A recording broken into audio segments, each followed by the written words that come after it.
Good evening and welcome to our City Council meeting for August 3rd, 2020. I now call this meeting to order with a roll call from Madam Clerk. Miller. Here. DeBoer. Cruz. Here. Harding. Here. Dara. Here. Sires. Here. Tiber. He's here. Here. Yep. Sorry. Councilmember DeBoer absent, Mr. Mayor. Thank you, Madam Clerk. First item on our agenda, number one, is the approval of our regular meeting minutes of July 20th, 2020. Is there a motion to approve? So moved. Second. The motion is second. Any discussion from the public? Seeing none. This is a voice vote. So all in favor say aye. Aye. Aye. Opposed? That passes, which brings us to agenda revisions. Do we have any agenda revisions tonight, Madam Clerk? I have no agenda revisions, Mr. Mayor. Okay, thank you.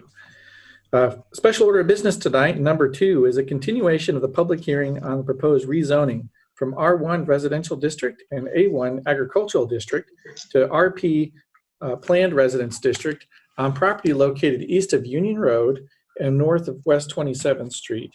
So we are still in public session or public hearing from our last council meeting. I will open it for staff comments if there's additional discussion tonight on that. We have Ms. Karen Howard, the Planning and Community Services Manager, to assist us. So Ms. Howard. Good evening. Just to recap a little bit, this is a request to rezone 177 acres of land east of Union Road and north of West 27th Street to RP Planned Residence District. As you recall, the Planning and Zoning Commission discussed this request at their May 13th and May 27th meetings and recommended approval subject to a master plan and a development phasing plan, the provisions of which were discussed in detail in the staff report. However, at the July 6th hearing date, the applicant indicated they were not in agreement with the condition specifically recommended by the commission regarding the timing of that critical north-south street connection and tying that to the timing of the construction of the high school. Since the timing of the connection of that street corridor was an important topic at the Planning and Zoning Commission, staff recommended continuing that hearing at that time to give more time for the applicant to propose an alternative solution that would equally meet the condition recommended by the commission. Given that no alternative to date has been proposed and that any alternative is likely to be substantially different than what was recommended by the commission, staff is recommending that following any public comment tonight, that the mayor close the public hearing and entertain a motion to refer this back to the commission for further review and discussion. Now, I know there's been a number of, there's quite a bit of correspondence received by the council on this topic, which just emphasizes the importance of this issue. And so staff does believe it deserves further review and recommendation by the Planning and Zoning Commission. The applicant, through his attorney, has also indicated agreement about referring the matter back to the commission. Thank you, Ms. Howard. We are in between A and B, which is staff comments and public comments. I'll open this up again or keep this open for any public comments. If you have from the public wish to comment on this item, you can press *9 on your phone or press the raise hand icon. I'm seeing none. So unless anyone council objects, I would like to close that public hearing. Mr. Mayor, there's a couple. Yes, Councilor Harding. Is this in relation to closing the public hearing? No, a couple hands went up. Oh, I see. Okay. Must have happened a little later. Thank you for bringing that up. So I see Mike Goyen, and I will now give you the mic. So Mr. Goyen, name and address for the record, please. Michael Goen, 1712 Union Road. I am on the north side of this big addition. And I think most of you have seen a letter that I put out with just a few points I have. I'm concerned about all the traffic going in through one road for maybe 10 years in this addition if we hold off on having a path to 27th Street. And I'm also concerned of the small lots we have and whether the Wild Horse Road, which is going to be the main construction route for all these houses is going to be able to have parking on both sides of the street, or whether it's going to be so narrow they have it only on one side. I think I've heard a lot of comments from Eric Road that has caused a lot of problems in that addition when it was the only route in and only route out until that, addition has now been made to that. Another thing I wanted to bring up is that, most people have a backyard that has maybe 3 neighbors they have to deal with. Well, this thing was kind of sprung on us, and I will end up having 12 neighbors in my backyard. That's a lot to deal with without ever having any conversation of how we can maybe make this a little bit better. I have had some conversation with Brent about this, and he has talked about the possibility of selling me a little bit of land to give me a little bit of buffer zone to that, which would help me for sure. One of the other big problems I have, or at least concerns that nobody's answered to me yet, is my lot has a septic system in it. And at some period of time, I'm going to have to sell this place. And my understanding is that I will have to upgrade the septic system to the new standards at that point. And my guess is that they probably will not allow me to do that when a city sewer is within, 500 feet or et cetera. But if houses are built along my property line, how would I ever get my sewer hookup to that street without going through somebody's yard? And they probably will not allow me to do that without a substantial cost. So it seems like there's some things here that, could be addressed and could be answered. Maybe I should be able to hook up now. I'd kind of like to have some idea of how much money do I really have to spend to stay in my house when this new addition goes on, plus all the commotion and dirt and everything else I'm going to have for 10 years. So that's kind of where I'm from. Okay. Thank you, Mr. Cohen. I also see KT, and I'll hand you the mic. Mr. Mayor, could we answer the questions brought up by the speaker? After we have public comment, I would be happy to do that. Okay, thank you. So KT, go ahead.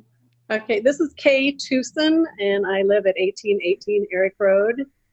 And our concern here is that there are things that have been left uncompleted in our neighborhood, and want to see some kind of completion and accountability before you move on to the next very large addition.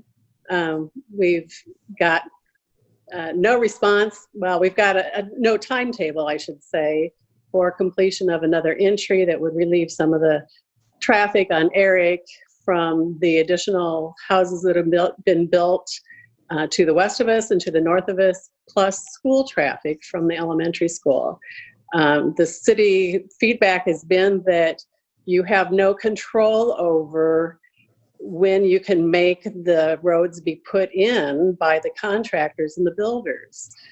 Don't let yourselves, I guess, get into that same situation with this new development, because if there is no accountability, the contractor is not going to get that street built in the time frame that we expect it to be done. Okay, thank you, Ms. Tucson. I see no other hands for public comment, so would like to bring it back to staff for the question from Mr. Gowan about his septic system and how that might be accommodated in. Was that included in the plans for consideration, or has he been in discussion with you? Mr. Goyen has submitted a number of comments, both at the Planning and Zoning Commission and to the council. The issue of extension of the infrastructure for sewer would, of course, be the details of that would be worked out when they come in with a subdivision plat, but that certainly is a good point. And there are a number of lots that are along Union Road there that are on septic systems. So that is something that we should take into consideration. Okay. Mr. Mayor, Yes, go ahead. there were a number of comments that Mr. Goyen had specific to his property. So I would strongly encourage him to come in and work with the engineering and the planning department to make sure that we address those during this process. Okay, thank you. Councilmember Cruz, did that answer the question? Yes. Did you have any Yes. additional? I would have other questions when it gets to the point where we can comment. So with no other public requests for comment, I'll close the public hearing and bring us to item C or 2C, which is refer proposed rezoning back to the Planning and Zoning Commission for further review and recommendation. Is there a motion to refer? So moved. So moved. So motion and seconded. I'll open it for discussion. Mr. Mayor. Let's go with Councilmember Miller first. Regarding Ms. Tunsland, and I apologize if I got the name wrong, but there's some similarities between the developers here, but there's also, this isn't the same group of developers as on Eric Road, correct? Aren't a couple people the same? Councilmember Miller, that might really be referring to the developer north of Eric Road for Prairie Winds and Prairie West, where we have some similar partners, but there are some different partners as well on the different ones. We don't entirely know the partners involved in the West Fork development. We've asked for that clarification about who are the partners so that we could say one way or the other for sure, but there are at least one or two partners that are similar. Well, I just want to say I commend you guys for doing what you're doing staff-wise to make sure that we don't end up in the same situation. I think it's when you're looking at a development of this magnitude, I think there's got to be some clarification as to what the expectations are. So thanks for doing it. Okay, other comments? Mr. Mayor. Mr. Cruz, go ahead. Yes, thank you. I brought this up last time with such a large development of 177 acres and all of it going to RP. I think you're opening up a can of worms that could come at us down the road. Looking at the zoning, RP, I guess, is suggested at not much more than a 10-acre plot at a time. And RP, as I read it, incorporates everything that's allowed in R1, R2, R3, R4, and then you have a commercial C1 element brought in here as well. And I know we're saying that the master plan could be altered down the road, but if R2 accomplishes everything that was stated in the proposal for lot sizes and frontage and that sort of thing, I would propose that we do no more than an R2 rezoning here. Okay, so that could be part of the, or something to consider as part of the planning and zoning discussion on this. Other comments? Questions? Mayor? Yes, Councilor Miller, go ahead. To Ms. Howard, to Mr. Cruz's point, typically the developer comes to the city with a zoning they would like to see for their development, correct? Yes, that's correct. Okay. Thank you. All right, seeing no other hands or requests to talk, I see that we have the motion and second to refer the proposed rezoning back to Planning and Zoning Commission for further review and recommendation. This is a voice vote, so all in favor, say aye. Aye. Aye. Opposed? Okay, I hear no opposed, so that does pass to refer back to Planning and Zoning Commission. Thank you. So item 3, moving on, is a public hearing on proposed conveyance of certain vacated city right-of-way located along Prairie Parkway to Western Home Services Incorporated. Is there a motion to receive proof of publication? So moved. So motion and seconded. All in favor, say aye. Aye. Aye. Opposed? Okay. Moving to B, are there any written communications filed with the city clerk? I have no written communications on file, Mr. Mayor. Thank you, ma'am. For staff comments, again, we have Ms. Howard. Okay, I would like permission to share my screen and I can show the area that we're discussing tonight for conveyance. Okay, and you should have those abilities.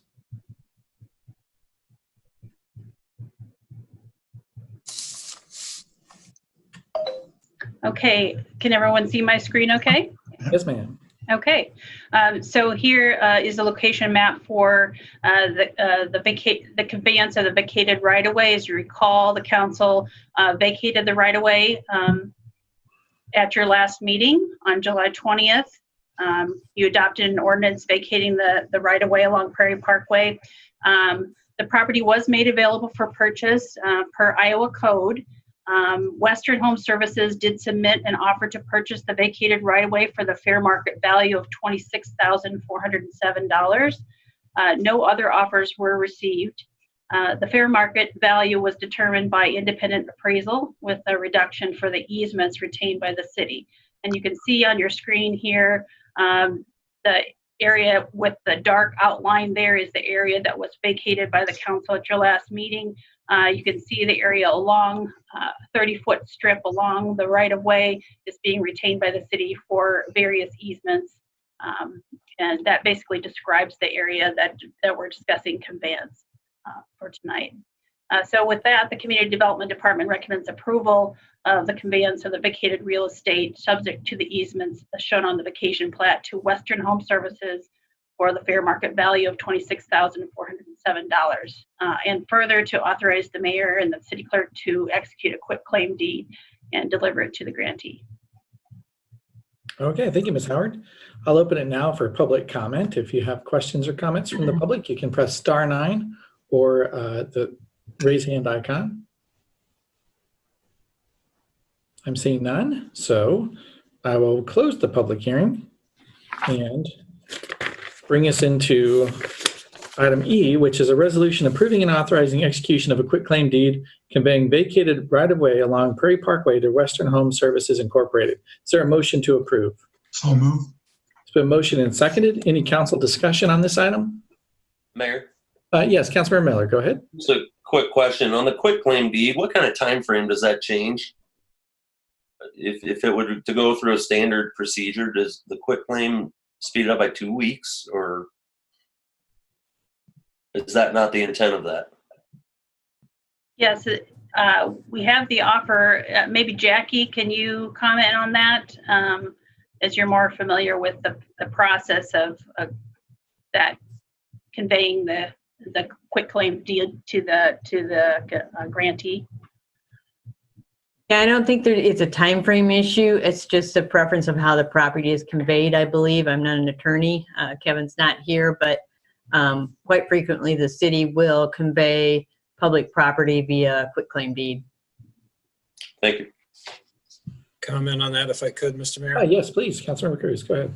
I believe quitclaim, if there's any clouds on the title, that would go with the claim, and it's not necessarily cleared. So there could be something lingering on there that the person buying would have to take care of, is my understanding. But Mr. Rogers could comment if he'd be here. I'm guessing this is probably clear title on everything here. Well, yeah, it doesn't seem like that would impact the vote tonight on this, so I think we could be okay without having that answer from Mr. Rogers. So any other questions or comments from council? Okay, then this requires a roll call vote. Miller, Aye. Cruz, Aye. Harding, Aye. Dara, Sires, Aye. Tiber. Aye. All voting aye, Mr. Mayor. Thank you, Madam Clerk. That closes out that item and moves us to number 4, which is a public hearing on the plans, specifications, form of contract, and estimate of cost for the 2020 sidewalk assessment project, Zone 3. Is there a motion to receive and file proof of publication? Okay, so motion and seconded. All in favor say aye. Aye. Opposed? Passes. I'll ask then for B, do we have any written communications filed with the city clerk? I have no written communications on file, Mr. Mayor. Thank you, Madam Clerk. With staff comments tonight, we have Mr. Tolan. So the floor is yours, Mr. Tolan. All right, thank you, Mayor. This public hearing is for the 2020 Sidewalk Assessment Project in Zone 3. The City of Cedar Falls inspects one zone out of every year. We inspect one zone every year out of 10 zones.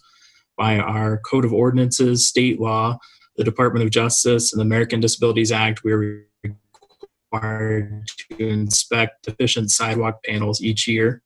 Currently, we are in Zone 3 out of 10.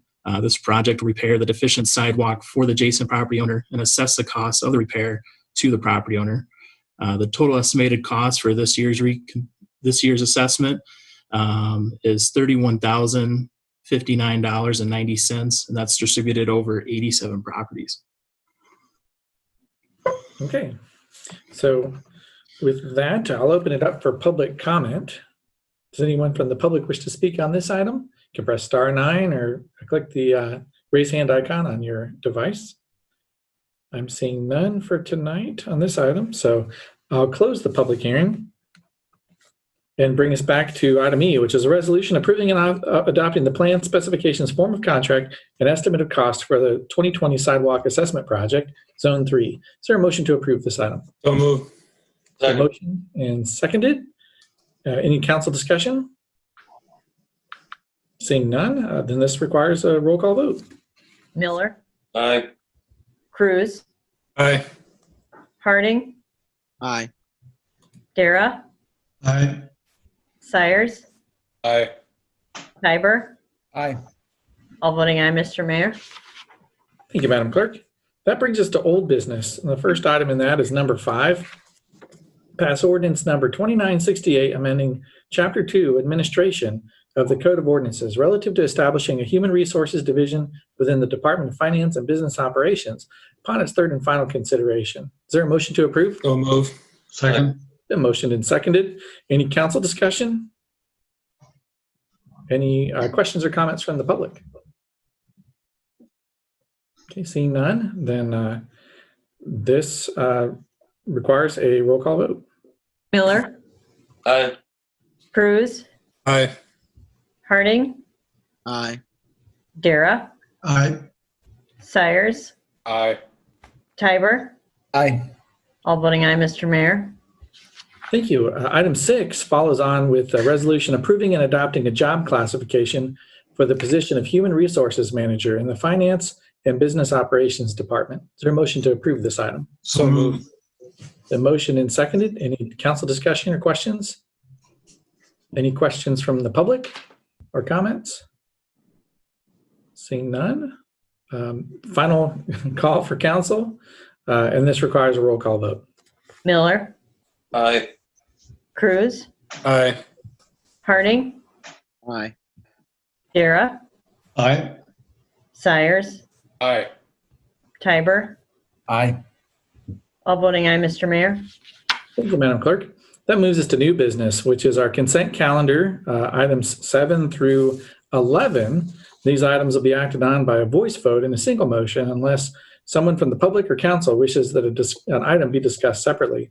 Does the council wish to pull any items from 7 to 11? Seeing none from the public, I see number ending 4067. So go ahead, name and address and what you'd like to pull. I'd like to pull number 10, please. Okay, number 10. Thank you, Mr. Skane. Okay, so I'll go ahead and read all of these items apart from number 10. So 7 is receive and file the resignation of Glennis Worthington as a member of the Library Board of Trustees. Thank you for your 2 years of service. 8 is approving and the following recommendations relative to the appointment of members to boards and commissions, and there are 2 of those. Item 9 is receiving and filing communications from the Civil Service Commission relative to certified lists for admin supervisor and planner 2. Item 11 is approving various applications for beer permits and liquor licenses. Is there a motion to approve these items minus 10? I'll move. It's been motioned and seconded. All in favor say aye. Aye. Aye. Aye. Opposed? Okay, that passes. And that brings us to item 10, which is receiving and filing departmental monthly reports of June 20th, 2020. Excuse me, June 2020. Is there a motion to approve? So moved. The motion and seconded. I'll open it for public discussion. So, Mr. Skane, go ahead, sir. Yes. Could someone give a summary of what those reports are this month? I think it's important just for us to know what those monthly reports say. Sure. Well, it's I can speak to that because I have to provide those to council every month. It's about 70 pages each month, and it covers the monthly activities for each of the departments, with particular emphasis on police reports, the library, Hearst Center, the public works, and finance and business operations, legal. So it's formatted the same way every month, and likely you see different specific activity, but the kinds of activity that are covered will be roughly the same. And I certainly encourage anyone from the public to look through those departmental reports. I go through it with a fine-tooth comb, and I've learned over the last 3 years a tremendous amount of how the city operates and the fantastic work that the city does every month, with or without any publicity or applause. So thanks for that question, Mr. Skane. So it's been motioned and seconded. Anyone else from the public wish to speak on this item? Okay, seeing none, then this requires a roll call, or excuse me, a voice vote. So all in favor, say aye. Aye. Aye. Opposed? And that passes. So that moves us over to the resolution calendar. These items will be acted on by a roll call vote in a single motion without separate discussion, unless someone from the council or public requests that a specific item be considered separately. So does anyone from the council wish to pull items 12 through 20? Okay, seeing none. From the public, does anyone wish to pull an item from 12 to 20? Okay, I see Mr. Skane, so go ahead, sir. Which item would you like to pull, Mr. Skane? Like the 15 and 20. Okay, 15 and 21. And what was the other one, sir? I have 15 and 20. 15? Yes. Okay, so I do have 15 and 20 pulled. Could I have also 19, please? 19, did I hear that right? Yeah. Okay, Yes. so we're looking at 15, 19, and 20 to be pulled. And I'm going to drop your hand right now, Mr. Skane, just because I'll know to call on you in a little bit. And so I'll read those items minus 15, 19, and 20 for a roll call vote. 12 is a resolution approving and authorizing execution of agreement for animal services with the Cedar Bend Humane Society. 13 is a resolution approving the opening of the Housing Choice Voucher Program, aka Section 8, on August 31st, 2020, as recommended by the Housing Commission. 14 is a resolution approving and authorizing execution of First Amendment to Agreement for professional services with the Northeast Iowa Food Bank. 16 is a resolution approving 6 occupancy permits prior to the acceptance of public improvements in the Western Home Community's 9th edition. 17 is a resolution approving and authorizing execution of a stormwater maintenance and repair agreement with Emmanuel Evangelical Lutheran relative to a post-construction stormwater management plan. 18 is a resolution approving and authorizing execution of change order 3 to the contract with Peterson Contractors relative to the Campus Street Box Culvert project. So is there a motion to approve those items minus 15, 19, and 20? So moved. Second. Been motion and seconded, and this requires a roll call vote. Miller, Aye. Cruz, Aye. Harding, Aye. Dara, Aye. Sires, Aye. Tiber. Aye. All voting aye, Mr. Mayor. Thank you, Madam Clerk. Item 15, going back, is a resolution approving and authorizing execution of a professional service agreement with the Iowa Northland Regional Council of Governments, or INTRCOG, for grant administration and technical services relative to the Community Development Block Grant, CDBG, and home program funding. Is there a motion to approve this item? So moved. It's been motioned and seconded. Open it for discussion. So, Mr. Skane, I'll hand you the mic. Go ahead, sir.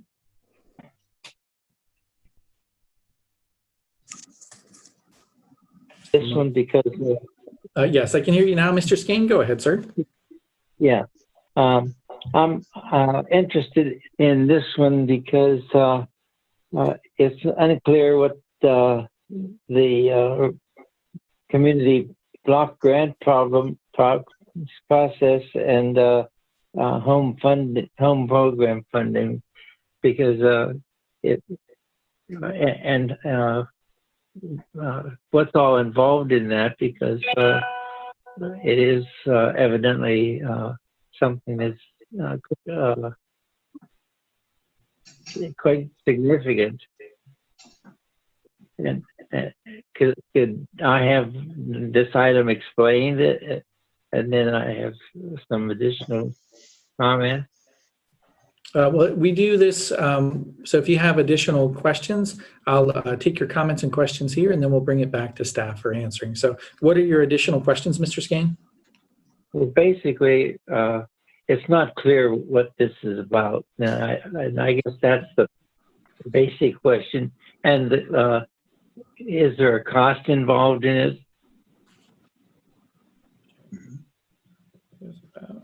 And the cost involved with this project. So for staff, we have this particular project, and then if it's a question about the community development block grant program in general, I would believe that's a pretty lengthy discussion. For Director Sheets, would you be able to give the 30-second infomercial on that and then what the costs are tonight? Sure. I'll just hit a couple highlights from the staff report that was in the council packet that covers this. We're moving forward with starting to implement the federal fiscal year 20 community development block grant program, and we have been awarded $273,111 for CDBG projects and $144,344 for home projects. And so, as we have done for several years in the past, to assist us with the administration of this, because there are a number of steps we have to go through: environmental clearances, there are reporting requirements, there are 2 or 3 reports per year. There's forms for confirming minority reports and involvement, lots of administration like that. So we use the services of Intercog and are proposing to continue that with the federal 20 funds that we have received. And so council in several meetings ago adopted the annual action plan for federal fiscal 20. So at that time, and I have repeated on the cover memo again, how the activities would be split, what the amounts are, with $11,000 toward rehab programs for owner-occupied homes, a little bit under $41,000 towards service agencies. There are several agencies like the Northeast Iowa Food Bank, visiting nurses, and such that are considered service agencies that annually receive funding.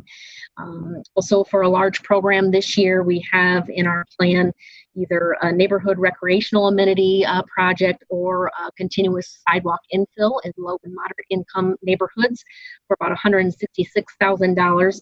And then administration, we're able to utilize 20% of the CDBG funds toward administration, which would be just a little bit under $55,000. So in that category, we're using the services of Intercog to help us with some of that.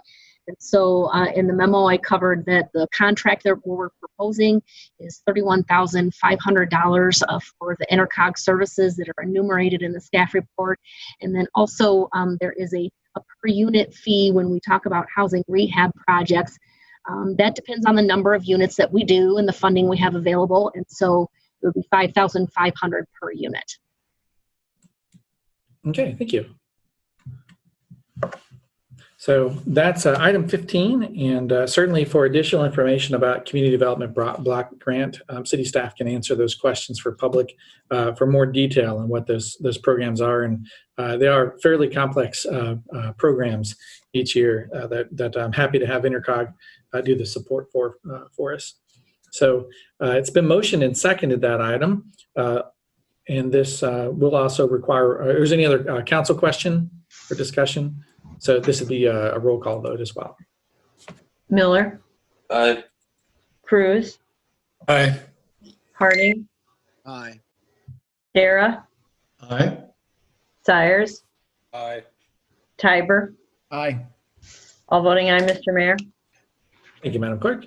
That brings us over to item 19, which is a resolution approving and authorizing execution of a professional service agreement with Snyder and Associates Incorporated for design services relative to the downtown streetscape and reconstruction project phase 2. Is there a motion to approve this item? Move approval. Second. So moved.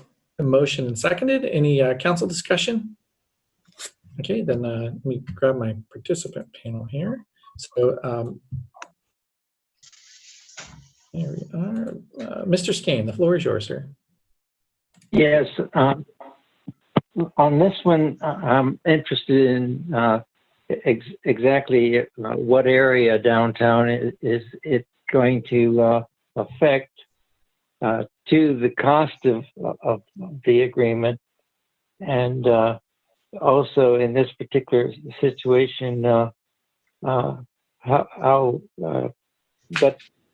what are the entire downtown program this particular item affects? Okay, so I understand the cost and the location of this project. So can a staff member comment on this item? Yep, I can take that, Mr. Mayor. Go ahead, sir. So the area and the cost are both outlined there in the memo. The area phase 2 will consist of the main parkade streetscape from 3rd Street to 6th Street, as well as street reconstruction along 4th, 3rd Street east of Main, and then some rehabilitation to 5th Street. And that would include the streetscape elements on the adjacent side streets of both 4th and 5th Street. And the cost of the design agreement is $312,000. Okay, thank you very much. So that item has been motioned and seconded, and if there's no other council discussion, then it requires a roll call vote. Miller, Aye. Cruz, Aye. Harding, Aye. Dara, Aye. Sires, Aye. Tiber. Aye. All voting aye, Mr. Mayor. Thank you, Madam Clerk. Our item 20 is a resolution setting August 17th, 2020 as the date of a public hearing on the proposed rezoning from A1 Agricultural District to P. Now, quick question for staff. Do we still have this since we've moved back on item 2? Since that's referred back to council, does this 20 still apply? It's different. This Okay. is related to the rezoning for the new high school itself. Oh, okay, right. Thank you. So item 20 is a resolution setting August 17th, 2020 as the date of public hearing on the proposed rezoning from A1 agricultural to P public district of certain property located north of West 27th Street and west of PE Center Drive, and also on an associated amendment to the future land use map by changing the designation from medium density residential and university to schools. Is there a motion to approve this item? So moved. Second. Okay, it's been motioned and seconded. Any council questions or discussion? Then Mr. Skane, I'm giving you the mic. Go ahead, sir.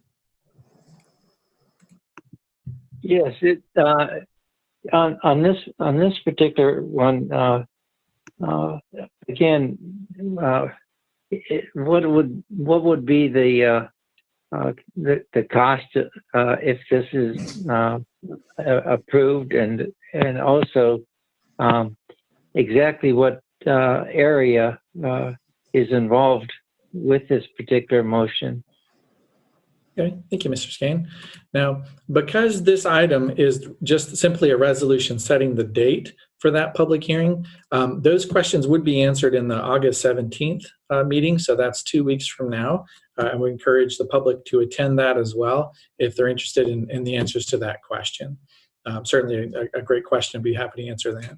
So any other questions or comments from the public on this item?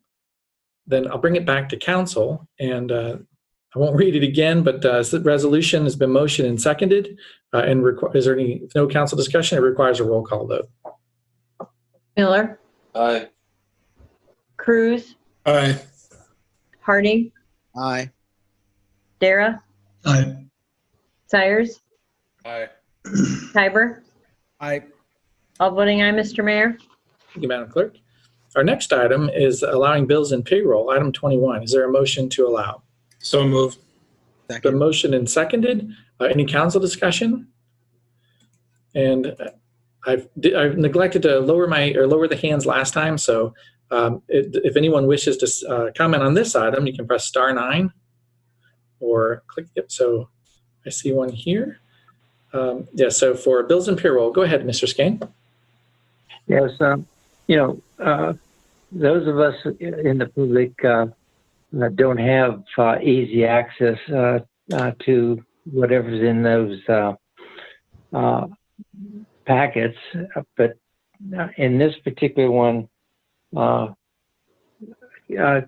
could there be a basic, summary as to where these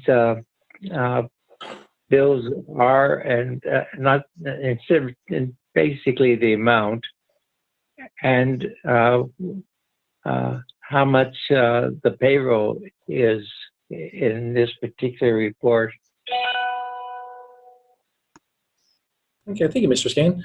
The question where he asked about where it's located, on meetings where we have committee of the whole, that item, the bills and payroll, will be included in the committee of the whole list, and so it can be read there. If we don't have a committee of the whole, then that appears just in the council packet itself. Being as I'm looking at it right now, starts on page 11 and goes to page 53. So we're looking at 42 pages of documents. So I wouldn't be able to read it out, but certainly would encourage the public to look at those items and peruse them if they see fit. It's all public information. So, and if there's concerns about being able to access it, please let me know. So with that, it's been motioned and seconded, and this requires a roll call vote. Miller, Aye. Cruz, Aye. Harding, Aye. Dara, Aye. Sires, Aye. Tiber. Aye. All voting aye, Mr. Mayor. Thank you, Madam Clerk. Next, we have a section for city council referrals. Are there any referrals from council this week? Saw none in the packet. Okay, then if not, then moving to council updates. Do you have any updates from council? Yes, go ahead. Councilmember Sires. Mr. Mayor, I was just curious as how the new street to the Aldridge School is going. I know that we talked about it in goal setting and were promised that we would get one in. I wondered how that's going and who can tell us about that. It'd be nice to have a 4-lane all the way north to Green Hill. That would be the utopia. I just wondered where the planning is and what stage it's in. Mr. Mayor, maybe I can start with that. That project actually kicked off July 1st. And so we're in the process of speaking with the property owners, both the Prairie Winds, Prairie West property owner group, and then also another property owner that's actually on Hudson. So when we get to a stage that we feel comfortable with bringing forward a proposal with regard to property purchases or the actual construction of the roadway, those would come before you for consideration, obviously. So, did we look into a street that just went straight north and joined in with Green Hill? Well, to go straight north, there's actually a preliminary plat up there that has not been approved yet, but we've seen. And so the connection to go to take that route has been proposed as well. Because it would be nice, instead of spending $4 million on reconstruction of 27th Street, to get this taken care of immediately. And it really needs a 4-lane right up to the front of that school, which faces north and would face Green Hill. That's what would be nice, and that would help the people on Eric Road. Okay. Any other questions or comments from council on this item or others? Mr. Mayor, I just wanted to make one comment. I think somebody a month or so ago bid Mr. Tiber goodbye, and he's still here. But I do believe after tomorrow, Nick's service on this particular council will be over, and I can't tell you how inspirational sometimes your thoughts are. They're certainly well thought through. You've done a lot great for the city, and hope we see you around. Well, Frank, I really appreciate it. And in fact, I want to express my appreciation to all of council, the mayor and staff, as we move our city forward during these COVID times. I know this was longer in duration than anyone anticipated, but hey, we accomplished some things. Council, staff, and mayor and citizens too. We passed the 21 budget, the operating and capital budget. We strengthened public safety. We took measures to mitigate against the COVID impacts. We addressed national concerns related to policing. And in fact, I'm just so happy and satisfied with public safety and the measures that we instituted to combat bias. I'm just super proud. So it's been a pleasure and an honor once again to serve. So thank you, Frank, for those comments. And best of luck to everyone in the city, staff and council as you move us forward to better our community and better our lives. So thank you. Mr. Tiber. Any other items for council update? Mr. Mayor. Mr. Mayor. Oh, excuse me. Mr. Byers. Well, actually, Mr. Harding, since I try to get equal time here. Go ahead, Mr. Harding. I wondered if we could have an update from the fire. I know it's been put out, and I was just curious as to what we learned in that process and how we were. It seemed that it went a lot faster than we were said it was going to go. I just would be curious of an update on that and how it worked out. Yes, and that will be part of staff updates. Okay. So anything else from council? Just, Mr. Mayor. Yes, Councilmember Cyrus, please. Go ahead. Just one thing I wanted to remind everybody, and as Frank did, tomorrow is voting day. So get out and vote. It's quite important. That's all. And voting locations are posted. Interestingly, this time there's no particular precinct that you have to go to. There are polling stations throughout the city, and you can go to any of them to place your vote for the special election runoff. So that's for council updates. And now moving into staff updates. There was that question about fire response, and I know Mr. Gaines has a few other updates as well. So go ahead, Mr. Gaines. Sure, Mr. Mayor. I think I'll ask the Fire Chief, John Bostwick, to go ahead and give everybody an update on that fire process.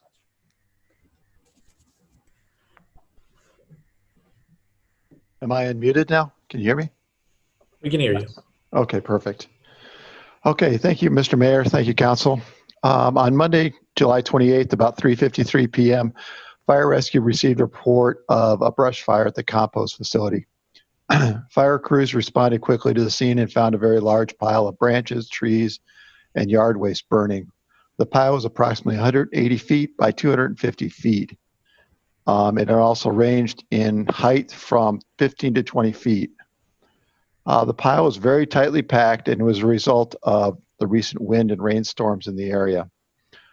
Over the next 2.5 hours, firefighters shuttled more than 12,000 gallons of water onto the pile. The effort served to control the fire and to extinguish some hot spots in the surrounding piles of mulch and compost. The area continued to be monitored throughout Monday night by Public Works and Public Safety personnel at regular intervals. Over the next few days, fire personnel continued to monitor and extinguish small hot spots in the surrounding piles of compost. Throughout the week, plans were made on best practices and methods to extinguish the compost pile. Discussions and plans were created by and with consultant with the senior fire supervisors. One of the most important issues that we had for the community was this: any solution would allow for the compost facility to remain open and operational while the fire was being extinguished. On July 31st, Friday, firefighters conducted a test run with simply spraying water on the corner of the fire using a fire engine with 750 gallons of water. It was determined following that test that Saturday morning, fire rescue would begin to extinguish the compost fire. Benton Sand and Gravel provided a pump capable of pumping water from Snag Creek, which is about 450 feet away. That allowed which allowed for us to keep the compost facility open rather than trucking water. This is the best option for providing large amounts of water to the fire scene for a successful operation. Throughout the day, approximately 300,000 to 350,000 gallons of water were used through fire hoses, ground monitors, and truck-mounted monitors to fully extinguish the fire. Extinguishing the compost facility took 9 firefighters about 10 hours. They were assisted by 2 excavators and 2 end loaders from Benton Sand and Gravel. I'd like to extend a job well done to the firefighters and to both Public Works and Benton Sand and Gravel for the hard work and teamwork throughout the day on Saturday. It was a long day. Okay, thank you. And I will be having a after action report with the affected staff, those that participated, on Thursday morning at 8 to go over some of the questions about the incident and what the lessons learned were from that experience. So something very common to do after these kinds of incidents, and looking forward to doing that here. I have some particular questions about personal protective equipment and the timeline and what some of the decision processes were for this past week. So look forward to having those discussions and seeing what we can learn from this event. So any other thoughts from council or from staff? Councilor, go ahead. I just, staff, you typically do a great job with keeping us informed, those of us on the council, so we can in turn get the word out to the public on this. And I can't express my disappointment enough in this, that I personally didn't hear about it for 3 days. And I believe there was a press release sent out or something along those lines, but I absolutely appreciate the work that you guys do in this. And I hope that we continue to do that. But I was extremely disappointed. I don't want to be overly dramatic because it's a compost facility, but it's a public facility that was on fire. And I think as council members, we deserve to be made aware of what's going on so we can in turn let our constituents know. So thank you. Any other comments from council on that? I just had one other thing. Conversely, I think we owe Benton's big thank you. And it demonstrates, I think, how people who care about this community are willing to step up in a difficult time and help our paid staff do a good job. So kudos to Benton Sand and Gravel. And my understanding is we don't have the final cost or bill for this activity yet, but we certainly will obtain that and bring that out to the public light as well. So Mr. Gantz, do you have other items to bring forward for tonight? Ms. Sheets will give you an update on some pool activity and then also some good news from the Hearst. All right, thank you. Director Sheets, the floor is yours. Yeah, thank you. So update on the pool, just wanted to let everybody know that the pool is open through August 9th. I think we did announce at the beginning of the season how we would be closing earlier in the season. This is due to staffing with the university starting earlier. That impacts our schedule and able to have staffing there. So please continue to enjoy the pool through Sunday, August 9th. We have been seeing a fairly consistent attendance with that.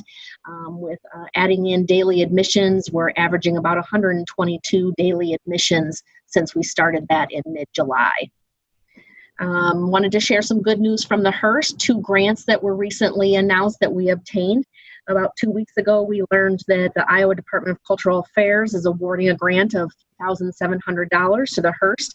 And then just last week, we learned about another a grant from the Cedar Falls Community Foundation for $4,750 through the Diamond Arts and History Fund.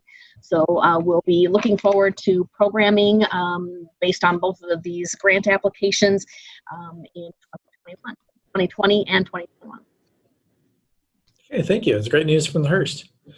And I don't have it listed for anything else for staff updates. So at this point, I'll turn it over to public forum. So speakers will have one opportunity to speak for up to 5 minutes on any topic germane to city business. So does anyone from the public wish to speak tonight? Okay, I see last four ending in 5209. So go ahead, please. Name and address for the record. Hello, Rick Sharp, 1623 Birch Street, Cedar Falls. Hey, Mr. So Sharp. I have a question about, I'm sure there's going to be the police chief appointment at the next council meeting. And so I would just like an explanation of how the process will go. I've reviewed state code, and I see that the city ordinance actually adds 2 layers of the recommendation process that's not in the state code, which is basically the public safety director recommends his pick to the city manager, who recommends his pick to the mayor, who can make his own decision. So my question is, what happens if the council votes down the mayor's recommendation? Does the process start over again? And the reason I'm asking that, because I heard someone on the council before, and the staff months ago, say that they couldn't start anew because the list was not expired. I did not read that in Iowa Code, not in Chapter 400, not in any of the relevant articles pertaining to the appointments of police and fire chiefs. The only rule that applied to was internal promotions, and this is not an internal promotion, it's an appointment. So if that is the case, I would like to know where in the code is it that says that if the council were to vote down the mayor's choice, that the mayor then has to bring up a second choice, because to me that means that the mayor doesn't have the luxury of making his own appointment based on his own preferences. And finally, I brought it up at the last meeting. I would again encourage everybody to update the verbiage. Boswick said the word firefighters at least 3 times in his review. That job position was eliminated. Please call them for what they are. They are PSOs. Be proud of it. Own it. Thank you.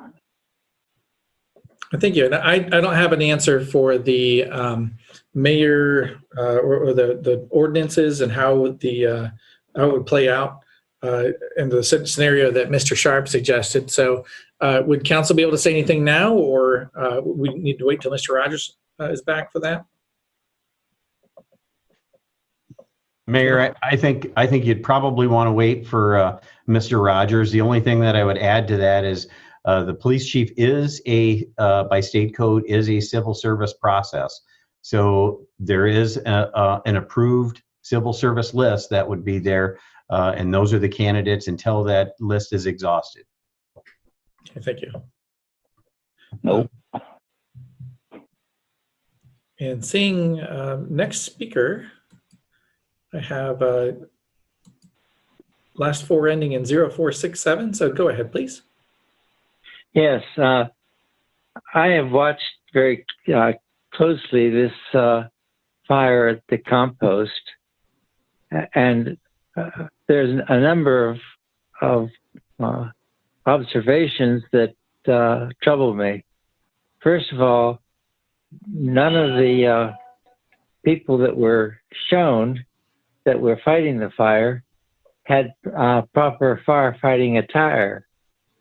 And it seems like this, if it were any other kind of fire, would be harmful to the process of fighting the fire, and would be harmful to the people who are doing what they were doing. And this whole process of saying that these people are professional firefighters, as is indicated, is not correct. That they are not trained as professional firefighters. So there's a concern about that. I mean, in this particular case, there evidently was excellent contribution from Benton's, but it indicates that Cedar Falls doesn't have a fire truck, a fire tank that could be used in these kinds of fires, and the question is always there as to how confidently a fire can be addressed. I mean, it's very clear that without Benton's help, this particular fire could not have been competently addressed.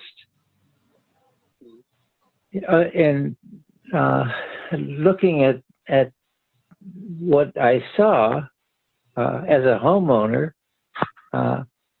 I became even more concerned about a residential fire because it seems like there's not the skilled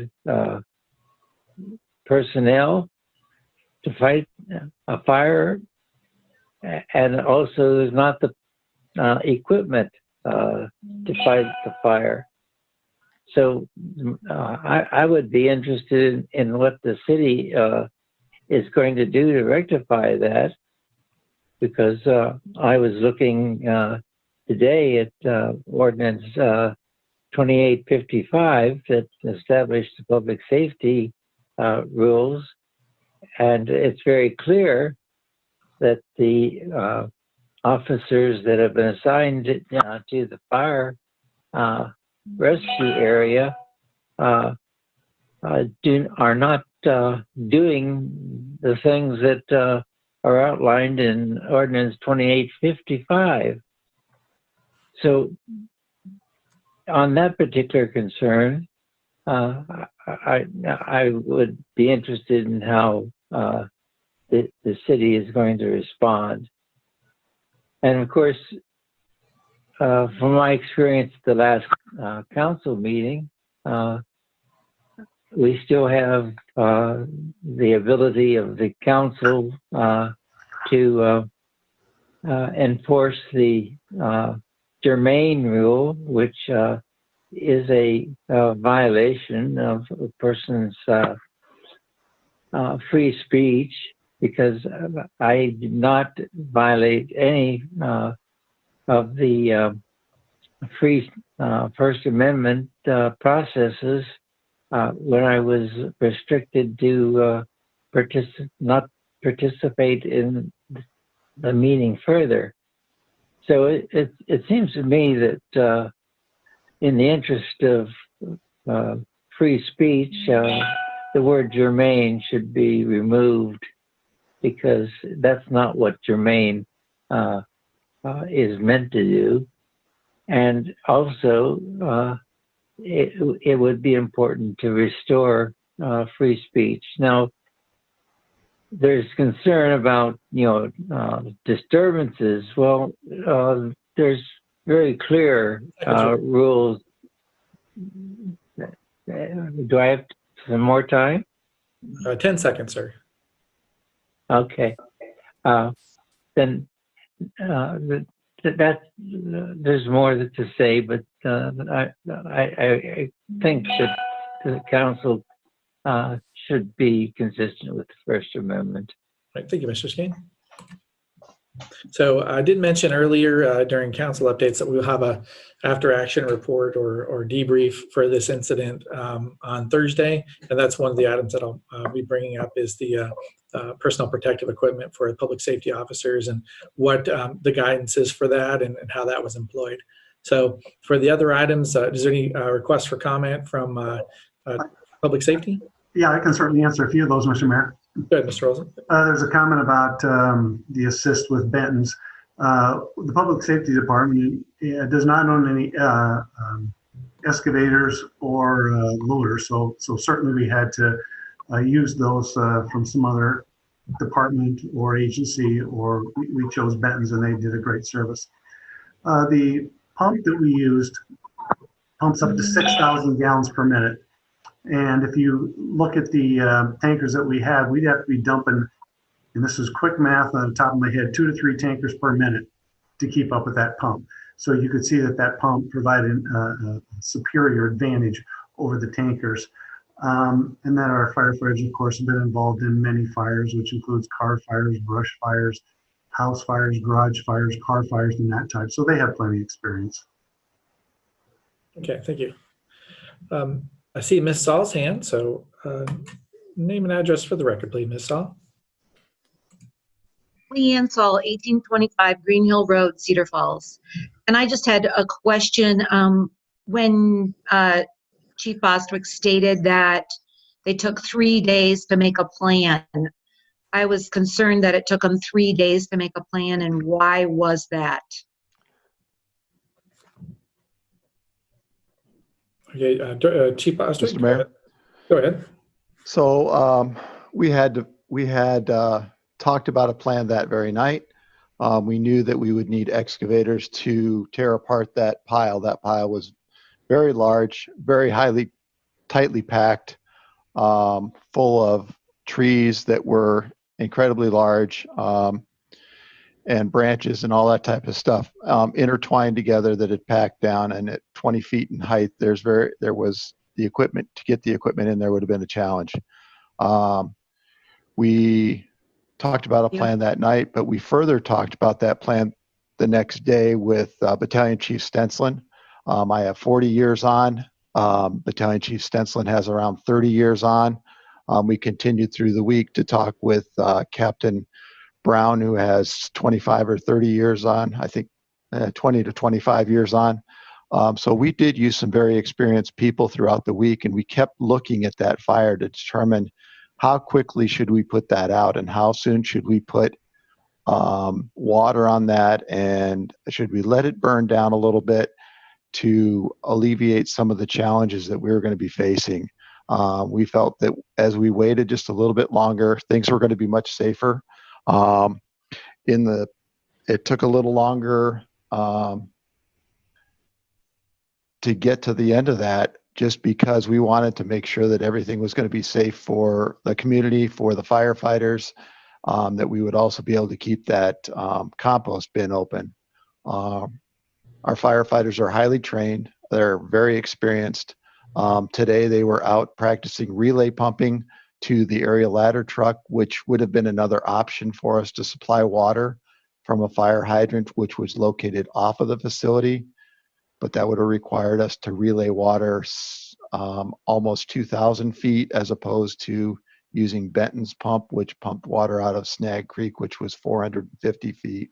That allowed us to get more volume of water than we probably would have through relay pumping from the fire hydrant located out on the street. I hope I've answered some of your questions. Thank you. Next in public comment, I have Mr. Fairbanks. So go ahead, Mr. Fairbanks, name and address for the record, please. So, how about now?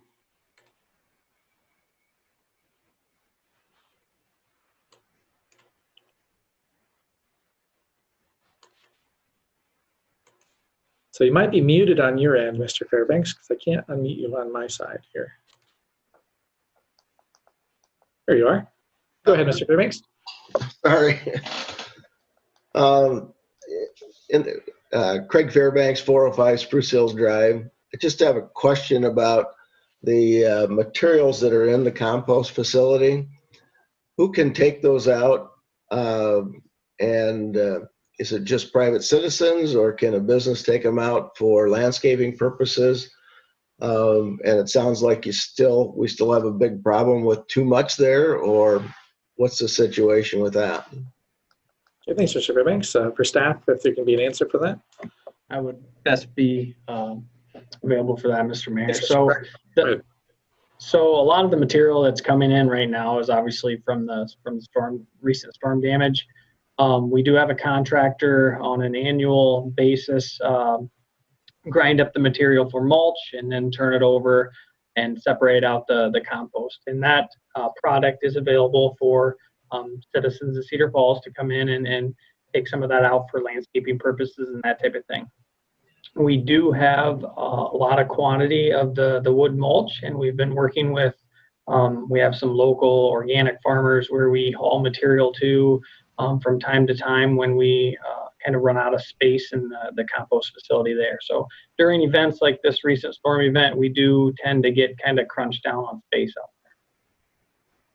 there. Okay, thank you. So that was the last that we had for public comment tonight. With that, I will entertain a motion to adjourn. So moved. So moved. The motion is seconded. All in favor say aye. Aye. Opposed? We are adjourned. Thank you.